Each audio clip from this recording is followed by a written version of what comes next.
Ele era um profeta de Deus, mas fugiu do seu chamado. Ele foi engolido por um monstro marinho, mas encontrou redenção no lugar mais improvável.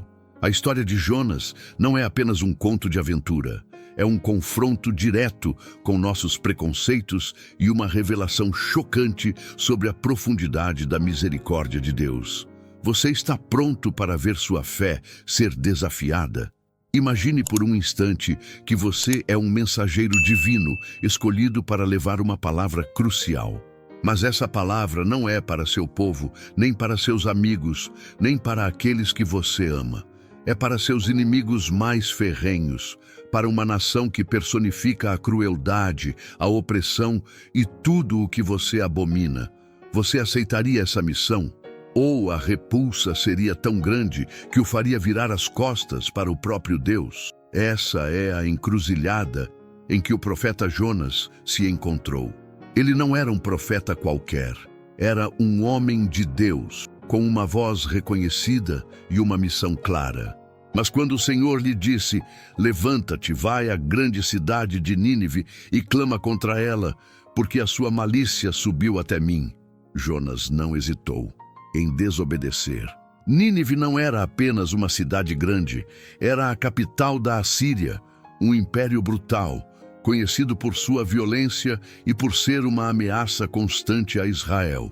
Para um judeu daquela época, pregar a Nínive era como pedir a um soldado que fosse salvar a vida de seu inimigo mais cruel. Era impensável, inaceitável. Jonas, movido por um nacionalismo ferrenho e talvez por um desejo de ver a justiça divina cair sobre seus opressores, decidiu que não seria o portador de uma mensagem que pudesse, de alguma forma, resultar em misericórdia para aqueles que ele considerava indignos. Ele não queria que Deus perdoasse Nínive, ele queria que Nínive fosse destruída. Então, em vez de seguir para o leste, em direção à cidade assíria, Jonas fez o impensável. Ele fugiu para o oeste, para o porto de Jope, e embarcou em um navio com destino a Tarsis, o ponto mais distante do mundo conhecido na época. Ele estava determinado a escapar da presença de Deus, a se esconder do chamado que conflitava tão profundamente com seus próprios sentimentos e preconceitos. Mas como fugir de um Deus que é onipresente? Mal o navio se afastava da costa, uma tempestade furiosa, como nunca antes vista, irrompeu sobre o mar. O céu escureceu, as ondas gigantescas ameaçavam engolir a embarcação e o pânico tomou conta dos marinheiros, homens experientes que sabiam que aquela não era uma tempestade comum. Eles clamaram a seus deuses, lançaram a carga ao mar para aliviar o peso, mas nada adiantava. Enquanto isso, Jonas, o causador de toda aquela desgraça, dormia profundamente no porão do navio, uma ironia cruel em meio ao caos. Desesperados, os marinheiros lançaram sortes para descobrir quem era o responsável por aquela calamidade. E claro, a sorte caiu sobre Jonas. Confrontado, ele confessou sua fuga e seu Deus. Em um ato de desespero e temor, os marinheiros, embora pagãos, relutaram, mas finalmente cederam ao pedido de Jonas. Tomem-me e lancem-me ao mar, e o mar se acalmará para vocês, porque eu sei que por minha causa esta grande tempestade veio sobre vocês. Com o coração pesado, eles o jogaram nas águas revoltas, e o mar, que antes estava em fúria, subitamente se acalmou. Mas o que aconteceu com Jonas, lançado nas profundezas escuras, à mercê de um oceano que acabara de ser apaziguado por seu sacrifício?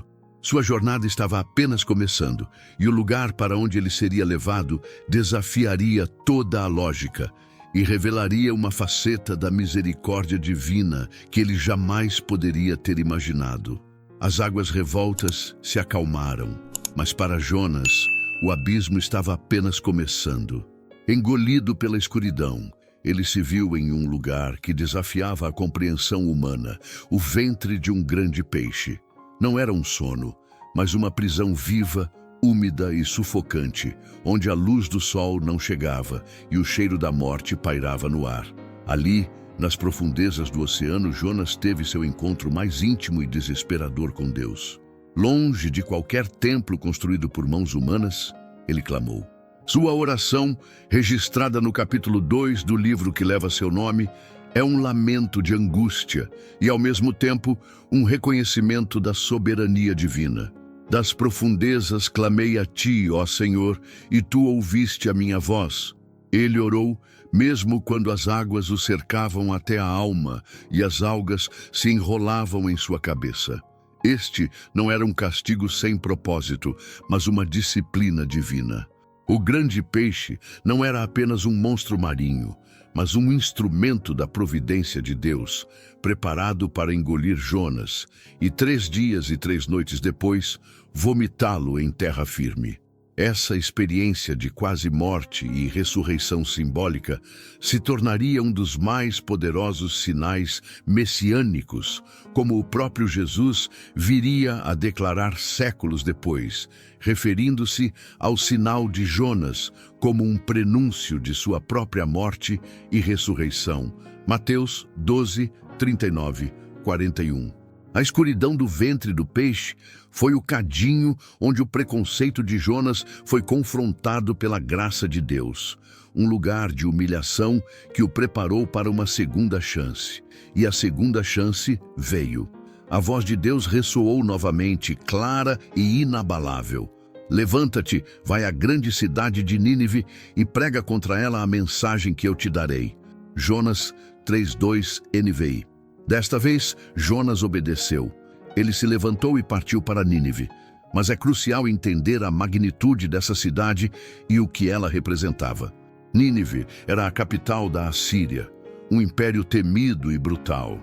Os assírios eram conhecidos por sua crueldade em batalha, empalando inimigos, esfolando os vivos e exibindo suas cabeças em pilhas. Para Israel, eles eram a personificação do mal, uma ameaça constante. Nínive era uma metrópole colossal para a época, descrita como uma cidade grandíssima de 3 dias de caminho. Jonas 3:3 Arque, o que significa que levava 3 dias para atravessá-la a pé, indicando sua vasta extensão e população. Jonas, o profeta que havia fugido de Deus, agora caminhava pelas ruas dessa cidade pagã, carregando uma mensagem de condenação. Sua pregação era direta, sem rodeios. Ainda 40 dias, e Nínive será subvertida. Jonas 3:4 Arque. Não havia promessas de salvação ou convites à fé, apenas um aviso sombrio de destruição iminente. O que aconteceu a seguir é um dos eventos mais surpreendentes de toda a Bíblia e um testemunho da soberania e do poder da palavra de Deus. Para a surpresa de Jonas, e talvez de qualquer um que conhecesse a Assíria, os ninivitas creram em Deus. A resposta foi imediata e abrangente. Do rei ao mais humilde cidadão, todos se arrependeram. O rei de Nínive, ao ouvir a mensagem de Jonas, desceu do seu trono, despiu-se das suas vestes reais, cobriu-se de saco e assentou-se sobre cinza. Ele proclamou um jejum rigoroso, não apenas para os homens, mas também para os animais. A ordem era clara. Nem homens, nem animais, nem bois, nem ovelhas provem coisa alguma, nem se apacentem, nem bebam água, mas sejam cobertos de sacos, tanto homens como animais, e clamem fortemente a Deus, e convertam-se cada um do seu mau caminho e da violência que há nas suas mãos. Jonas 3, 7, 8 Arque. Era uma demonstração de arrependimento total, uma humilhação pública e sincera diante do Deus de Israel. A esperança do rei era que Deus, em sua misericórdia, pudesse se arrepender do mal que havia anunciado. Quem sabe se Deus se arrependerá e se arrependerá do seu furor, de modo que não pereçamos. Jonas 3:9 Arque. E Deus viu. Ele viu o arrependimento genuíno e a mudança de coração. E por sua infinita compaixão, ele se arrependeu do mal que havia prometido e não o fez. Nínive foi poupada. Aqui reside o ponto central e mais desafiador do livro de Jonas. Enquanto o céu celebrava a redenção de uma nação inteira, Jonas estava furioso. Isto desagradou extremamente a Jonas, e ele ficou irado. Jonas 4:1 NVI.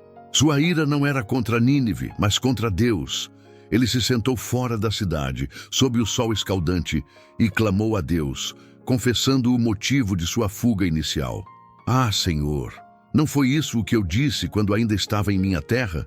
Por isso, apressei-me em fugir para Tarsis, pois eu sabia que tu és Deus compassivo e misericordioso, tardio em irar-te, grande em benignidade e que te arrependes do mal.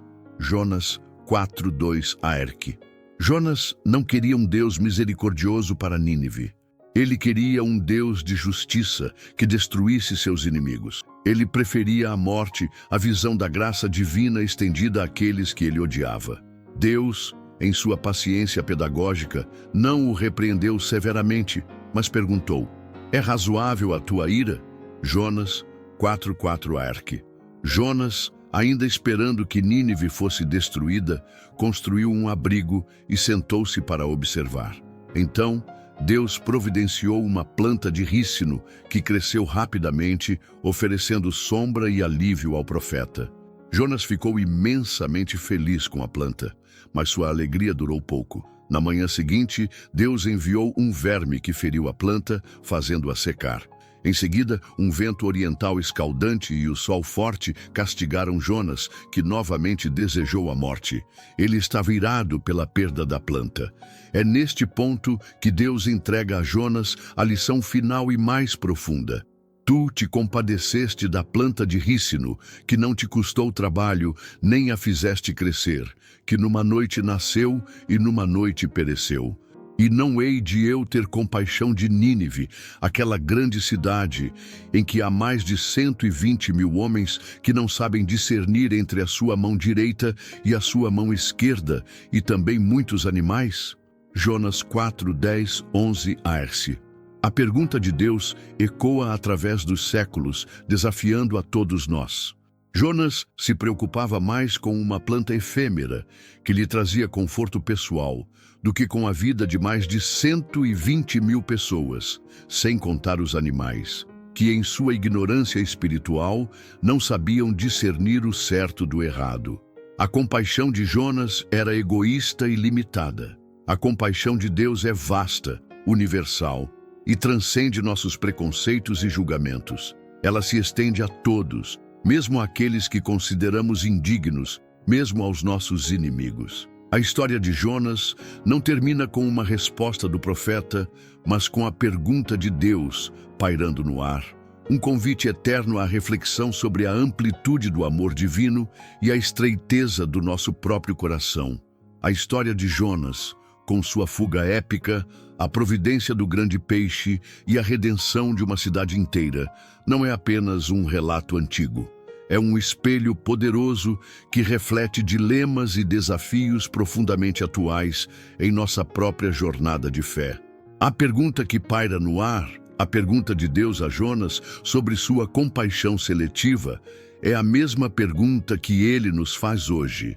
É razoável a tua ira? É razoável a tua falta de compaixão?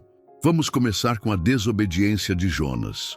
Quantas vezes o Espírito de Deus nos impulsiona a fazer algo, perdoar alguém, estender a mão a um necessitado, falar a verdade em amor, servir em uma área que nos parece insignificante ou desconfortável. E nós, como Jonas, tentamos fugir. Nossas Tarsis modernas podem não ser um navio para o fim do mundo, mas sim a procrastinação, a distração das redes sociais, a busca incessante por conforto ou o medo de sair da nossa zona de segurança. Fugimos do chamado divino quando optamos pelo silêncio em vez de defender a justiça, quando escolhemos o isolamento em vez da comunidade, ou quando priorizamos nossos próprios planos em detrimento da vontade de Deus. A tempestade que atingiu o navio de Jonas e o ventre do peixe não foram meros castigos, mas instrumentos da misericórdia divina para redirecioná-lo. Deus nos ama tanto que, às vezes, Ele precisa permitir que as tempestades da vida nos alcancem para nos fazer retornar ao seu propósito. Onde você tem fugido? Qual é a Nínive para a qual Deus está te enviando? E qual é a Tarsis para onde você tem tentado escapar? O ponto mais crucial da narrativa de Jonas, e talvez o mais desconfortável para nós, é a sua raiva diante da misericórdia de Deus para com Nínive. Jonas não queria que seus inimigos fossem perdoados. Ele queria justiça, ou melhor, vingança. Ele tinha uma visão limitada e egoísta da graça de Deus, acreditando que ela deveria ser exclusiva para seu povo, para aqueles que ele considerava dignos. E aqui a história nos confronta diretamente. Quem são os ninivitas em nossa vida hoje?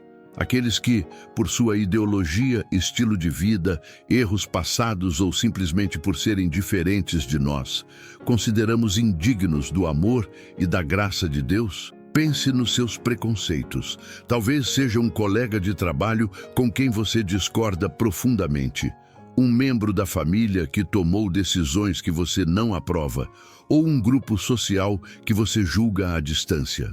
Assim como Jonas, podemos nos sentir justificados em nossa aversão, em nosso desejo de ver justiça, na nossa concepção limitada, cair sobre eles.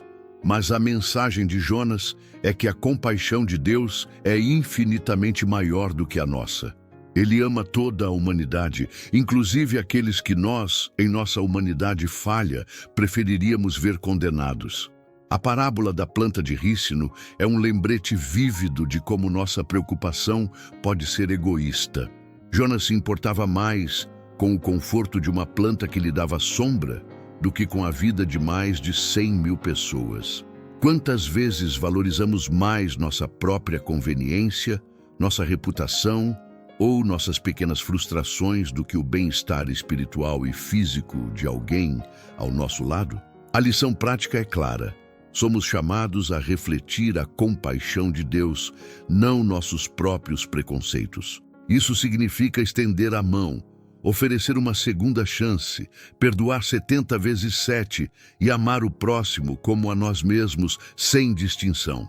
Significa ver as pessoas não como inimigos ou indignos, mas como almas preciosas para as quais Cristo morreu. No nosso dia a dia, isso pode se manifestar em pequenas atitudes. Ouvir sem julgar, oferecer ajuda sem esperar nada em troca, orar por aqueles que nos ofendem ou simplesmente escolher a gentileza em vez da crítica. No ambiente de trabalho, pode ser dar uma chance a alguém que cometeu um erro ou tratar com dignidade um colega com quem temos diferenças. Na família, pode ser o perdão que restaura um relacionamento que parecia perdido. A história de Nínive nos mostra o poder transformador do arrependimento e da misericórdia divina. Os ninivitas, um povo pagão e cruel, se arrependeram em massa ao ouvir a mensagem de um profeta relutante. Isso nos lembra que Deus está sempre pronto para oferecer uma segunda chance, não importa quão profunda tenha sido a queda ou quão grande o pecado. E se Deus oferece segundas chances, quem somos nós para negá-las? Que a jornada de Jonas nos liberte de nossas zonas de conforto e nos impulsione a abraçar a missão de Deus com um coração sem preconceitos. Que possamos, a cada dia, refletir a vasta misericórdia do Pai, oferecendo segundas chances e proclamando sua verdade a todos, pois o amor de Deus não tem fronteiras e sua compaixão é maior que todas as nossas falhas. Que esta reflexão nos inspire a perguntar: para onde Deus está me chamando hoje e estou eu disposto a ir, mesmo que seja para a minha Nínive?